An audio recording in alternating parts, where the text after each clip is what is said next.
Hello, hello, hello, my beautiful people, and welcome back to Akasha's Journey. I know it's been 3.5 weeks, and it's been such an emotional roller coaster. And I don't know if you've seen the last short that I posted, but we're back at ground zero. And that's what I'm going to do this video about the trials and tribulations of losing weight and some pitfalls and some setbacks. And what do we do about them, right? And not giving up and still being encouraged and moving forward. Now, typically with me, anything emotional, things going on with my family, issues going on with myself would throw me backwards, and that's what happened. My mom got sick and she was in the hospital, and I took on all the emotional baggage and started eating for comfort, and boom, we're back exactly at the same weight that I started January 1st, which was the 424. Now, if anybody have seen any other videos, you know, I went from 424 and got all the way down to 406 and was super psyched and excited that all I had was 7 more pounds to get out of the fours. And then life happens. When life start lifing, you know, we tend to lean on whatever coping mechanisms that we have to get us through it. But this is the part of the journey that I really, really want to dive into. What I really, really want to heal from all the emotional childhood trauma and stuff like that. Because those hidden wounds and scars and the coping mechanisms that we use in the early part of our life is what keep us kind of on this emotional roller coaster and super dependent on whatever way that we learned as a child to cope with issues instead of choosing a more healthier, I don't want to say something that we're dependent on, but maybe, yeah, dependent is the right word to use, being dependent on healthy coping mechanisms versus the unhealthy, because as a child, you don't learn a healthy way to deal with feelings and emotions, especially if you wasn't given the tools to do so. So, what am I going to do, right? Let's just get there. There's this thing called shadow work that I really want to get into. And shadow work is really forgiving yourself of anything that you might have blamed yourself for, things that you had no control over in your past, emotional wounds that you're holding on to. And sometimes you might not even know it. So you really have to meditate slowly on 1 or 2 things that you remember of your past that really, really is holding you back. That is really such a scar or a hurt. Things that, you know, you ruminate over.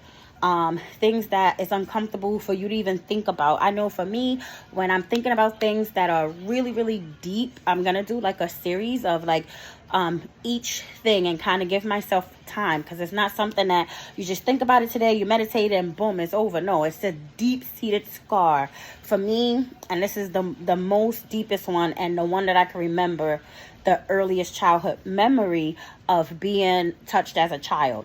That early memory was maybe 4 to 5 years old, and I never told my mom until I was like probably 30. So I was eating all those feelings and emotions about me being touched and automatically thought my mother should have knew, because things started changing with me. Like, I was a preemie baby, so I was typically underweight usually. The foods that I ate changed. I started wetting the bed. And all those things started changing after that happened, but my mother still never really picked up on it or whatever. And then when somebody said something, my mother got super defensive. And I remember at 30, my mother's response when I did tell her, or when I told her certain things about my childhood that I remembered, especially when she was trying to seek some help at one point for the bedwetting. And when it started looking like something was wrong, my mother's response to me was she couldn't take that something might be wrong with her perfect child. So I spent all my childhood and all my adult years suffering because she couldn't deal with something. Now, I'm not going to use this time to like bash my mom for whatever her decisions was, but what I am going to say is that my life is still very much affected by me and my mother's relationship is very, very strained, very, very strained, and it's difficult to communicate with her because, you know, I can't tell her story or whatever. I really wouldn't do that, but you know, there's a healing that has to happen for her. So when two people are unhealed and try to have a relationship, it typically don't work out well. So let's just leave that part there, so you know where I'm going with this. So for me, as a person that's seeking healing, I can't now want my mother to give me anything, and she apologized and she says that she feel bad or whatever, but our relationship never got restored or healed or whatever. So I just got to seek out the healing for myself, apart from my mom, you know. And it kind of is what it is. So with that, I am going to, from this point forward, it took me a couple of weeks to get back and start doing videos because I was feeling what we typically feel when things like this happen: the embarrassment, the shame, the, you know, just everything. I just felt like inadequate. All the feelings that you would typically have if you're dealing with food addiction. I also have a fat disorder, which makes it way more difficult for me to lose weight. I have lipedema, not to be confused with lymphedema. And I went undiagnosed for a really long time. So I dealt with a lot of medical apartheid. I dealt with a lot of the medical community not listening to me, being unheard. So I typically led out my whole life feeling that way, feeling unheard, underappreciated, undervalued, or whatever. And at this stage in my life, I want to give all that stuff to me and not look for it from any outside entity at all, from a boyfriend, girlfriend, family members or whatever, because what I'm learning at this stage of life is that you cannot be happy or won't be happy with anything or anybody, I mean deeply fulfilled and happy, unless you have that relationship with yourself, because we teach people how to treat us. So that means you'll accept relationships that are not balanced, you know, and you won't put the proper boundaries in place, which I have, like all of my younger adult life have not put boundaries in place where I feel protected or whatever, or advocated for myself, or when somebody was telling me, no, you have to be eating this much because it's calories and this and that. And I just took it, and I still suffer right now from like a medical PTSD, that even when I'm having good days and the weight is coming down, I'm still judging myself, thinking I'm doing it wrong. I'm eating too many calories and stuff like that. And I go through that whole emotional roller coaster of, you know, putting myself down because that's what the doctors told me. I remember when I moved from New York City to upstate New York, the first doctor I seen, I'll never forget his name. I won't even say it, but I'll never forget his name. I was my late to early 30s, and he said that he didn't even give me 10 years to live at my weight. And that was super devastating. Like, what way to be encouraging to somebody who is seeking out help to say, you're just gonna die in a couple of years anyway if you don't change, but give me no hope or no direct guidance or how to do so, or no agencies where I could go. And at that time, a lot of agencies just wasn't available to me. I don't drive. At the time, my family hadn't moved upstate New York, so I couldn't depend on family and friends and stuff like that. And over the years, as I lived there, because I lived there for 20 years, those things changed, and I was able to get some remedy and some help, but not all the help that, you know, I could have possibly had I had a supportive medical team behind me trying to really facilitate my healing of sorts.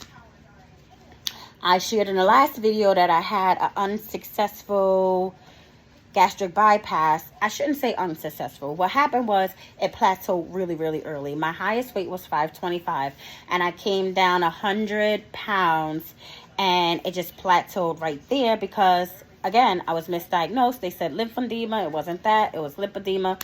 and it's still very, very unknown in the medical community, widespread. I just recently moved to North Carolina. I'm just about a year here, and I'm starting all over. And again, we're back at, they don't know about that down here too much. There's not an agency right in the town that I am that deal with lymphedema and lipedema, because it's kind of treated in the same sort of scope. It's not too many places here in this community who really deal with that. There is a place that is about an hour away, but I have no access. I don't drive. So there's that. Now I know I've been bouncing all around, because that's kind of the way I think. And when it comes to me, I have to say it really quickly before I forget it. So like I said, I want to do what's called shadow work. And shadow work is, like I said, you kind of go back and the first thing you can remember, and you kind of talk yourself through it. You put yourself in a very safe environment, like you lock all your doors and windows so you can feel safe, that nobody would come in, and you get really, really comfortable, and you'll kind of self-talk yourself through it if you're strong enough to do that. But I would suggest, I'm not telling nobody to do this, that what I'm going to do, but what I would suggest is somebody seek out some talk therapy or whatever it is for you to feel safe and heal yourself of past traumas. I've had some therapy in the past. That's why I feel comfortable to do this. There's a couple of different exercises. You could write it down.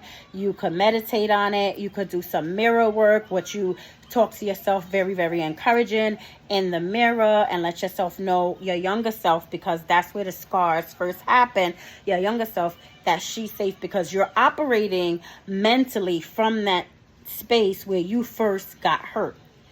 That's where you're kind of stuck in that trauma, and you react to it in every other facet of your life from that traumatized child.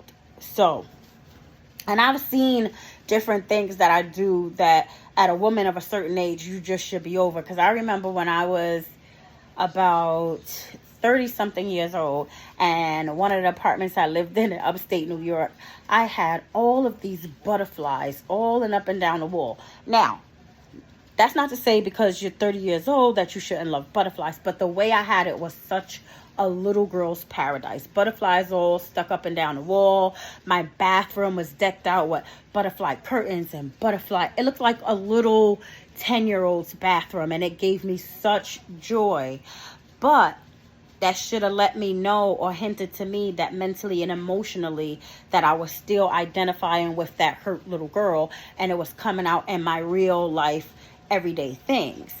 Again, I'm not saying that anyone that likes this stuff, that there's some sort of trauma or you're immature or anything like that, but your external environment will definitely clue you in to what's going on internally if you have the insight of like really dealing with some of your issues. Or you could even pinpoint it, because some people go through stuff and don't understand exactly where they're at, or they're actually going through it. Like I said before, I've had some healing with talk therapy, and so I understand not maybe in full depth, but I feel comfortable enough to do some things on my own to kind of remedy what I'm going through. There were certain suggestions given even to reparent yourself, and this exercise called for you to go get a doll that kind of looks like you, favor you, and all the things that I wish that my mother would have said, or all the ways I wish she would have treated me. I would give that sort of encouragement, love, nurturing to the doll, and like pretty much bring myself up to speed to my adult self by going through these exercises and stuff. So, and the next thing I would like to do, besides the shadow work or the mirror work, whatever you want to call it, is do a prep so I could get back on track. big trap. That's what I'm stuck in right now, a little trap going out of control, because I don't have a huge problem with sweets, but my thing is starches. I gave up meat in 2015, so I don't eat meat. I'm pescatarian, so I eat fish, and I do eat very little dairy. So I eat eggs, I eat fish, and very, very little dairy. So, but I love bread, potatoes, pasta. That's my cycle of dependent comfort foods that I go to whenever I'm going through anything. I don't drink a lot of juice. I don't drink no soda at all. So a lot of things for me when it comes to my weight, because it's kind of stable. It don't really go too far between like that 406 and that 424. I stay right in that realm and have been for the last probably 5 or 6 years. I won't go over that. I'll just fluctuate up and down in this little kind of 20-pound roller coaster. And I finally want to break it. I finally want to move forward. I'm getting older. I'll be 51 this year. Yes, 5'1". I know I don't look like it. I don't dye my hair. It's all naturally black. You see the video where I cut my dreads, because on this spiritual journey, I wanted to kind of start this spiritual journey with all of the hair that I grew going, still, representing that one place that I'm coming from for this new place, this brand new me, this brand new town I'm in, and kind of cutting that stuff off, that New York, that way of thinking, and now getting into a more healing modality of, feeling safe and confident and good about myself. I was always told, oh, you're so beautiful, but I never ever felt really beautiful. I never felt pretty. I never felt sexy or attractive. Never had no problems like meeting people or dating or whatever, but I didn't feel good about myself. And at this stage of life, I want to feel beautiful. I don't want to, and it's not to attract nobody. Yes, I'm single, but it's not to attract nobody. I want to feel beautiful and happy and good within myself, comfort in my own skin. I want to leave here and leave all the drama, the trauma, the insecurities. I want to leave all of that alone. I want to be a better sister, cousin, daughter, niece, or whatever to my family. And this is something else that happened, and it just goes to show, and I'm going to try not to get emotional here. It just goes to show how poorly I still think of myself. I lived in this apartment right now. As of next month or the end of this month will be a year, and have not had a bed the whole time. I just slept in my recliner. And I'm not going to use none of my family members' names, but I'm just going to say that one of my family members that's here, who we haven't been like super duper close all of the time that I was up in New York, but when I came down here, our relationship had kind of sparked and took off. We have a lot of things in common. We share our same spiritual journeys and beliefs and stuff like that. And they gifted me a bed, and not just any old bed, like brand new off the showroom floor. And I don't know if you've seen the prices of bed, but the bed was almost $1,000. And I had to seek counsel with another close family member, because I was like, oh, thank you. I was all happy. And after 24 hours, after sitting here thinking about it, I was like, oh, I'm gonna cancel it. I'm not gonna let it come. That's too much.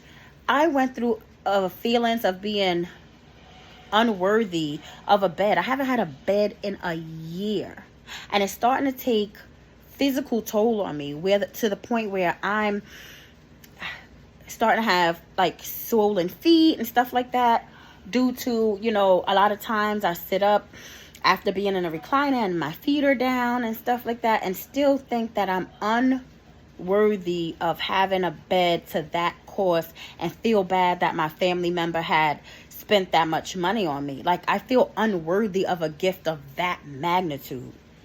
And to be honest, I'm 50 and nobody has ever even gifted me anything of that cost. And it just goes to show where I'm still so emotionally damaged and feeling unworthy of things. And that is making me feel very, very sad to myself. Like, I feel super sad that I can't even accept a gift from family, not no stranger, from family. And a respected person in the family. So, like, my elder. It's not a person that's even it's just my elder. So it's, even more like, oh, I'm gonna do this for my, whatever, the younger person. And I'm not handling it well. I'm just really not. And that's super sad that I cannot get myself together to accept a gift that is needed and that would aid me in healing. I'm still having a hard time accepting that. I'm having a really, really hard time accepting that. Nobody should live like this. I do not subscribe to the body positive community because, I feel like a lot of them are younger and they have not faced the things that morbid obesity brings, the ailments. And I don't have a whole bunch. I have the lipedema and I have sleep apnea. But besides that, I don't really have a lot of things going on, just the side effects from the surgery, which is vitamin deficiency. But I don't have high blood pressure. I just recently was told at 50 that I'm borderline diabetic, but had no problems with diabetes or anything up until now, where it's borderline, no medications or anything. So I don't support that community because I don't think they really understand. You might not suffer with those things now, but as you continue on, as we see, a lot of those people that support that group are dying off. And not to be morbid, I don't have no problems with dying, but I don't want to die like this. I don't want to die super morbidly obese and haven't really enjoyed some of the fruits of life that probably won't even be available to us in the next coming years, just with the ways of the world. And I've never really traveled the world or did anything that is like noteworthy, oh, I went to Paris or wherever. Like my biggest aspirations would be like traveling probably to Africa or something like that. Yeah, I think I'm gonna cut it short. I think I'm gonna go ahead. This is not short. I'm 20 something minutes in, but I'm gonna cut it here now. And what I want to do is come back every day and kind of report in what I'm doing. Tomorrow will be a prep day, so I'd probably pull out the juicer. Still never pulled out the juicer. $600 for the damn juicer. Still have not pulled it out. So I'm going to pull out the juicer and juice some stuff. The bed will be here in a couple of days. My cousin had to talk me down out of like just giving the money back, just letting it go back on my family member's card or whatever, and was like, just let it be. And if I felt that bad, then save up the money and give it back, And I think I'm gonna do that. They wouldn't take it back even if I tried to give it to them. So what I'm gonna do is like in increments, because I know it's things that they like, that they really, really like, and things that we are into together, like plants, like we love plants or whatever.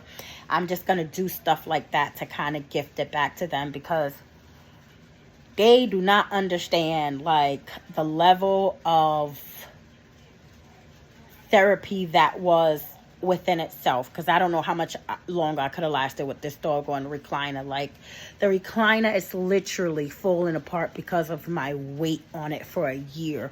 And yeah, we'll get back to this. So Thank you for listening. This is a part of my therapy too.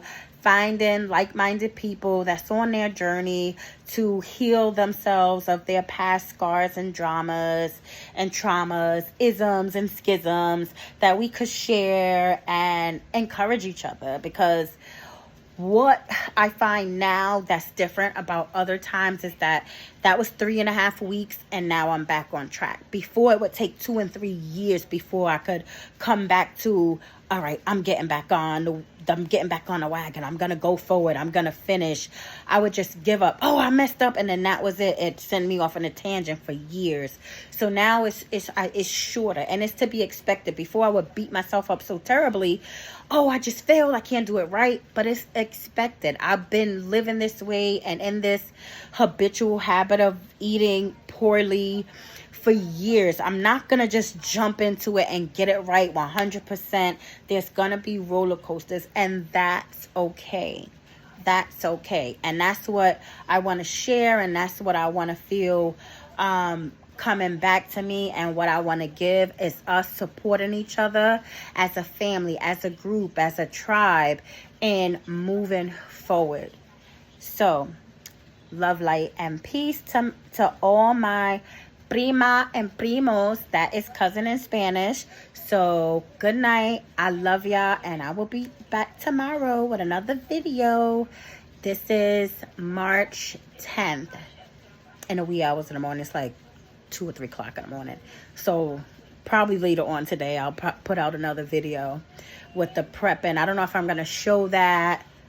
But I probably show you the room, the empty room, like before the bed, and then when the bed gets here and stuff like that. I'll do that tomorrow, and then share what I'm prepping to get myself together for this week. I brought all the fruits that I'm going to eat for this week, and I have to do a menu. So I'll do the fruits, the prepping, show the room, and my menu or whatever. We could put that together. So if y'all have anything to share to help me along, please put it in the comments. Please like, please subscribe, please share, because we're gonna get out of this together, because that's how we're gonna do it.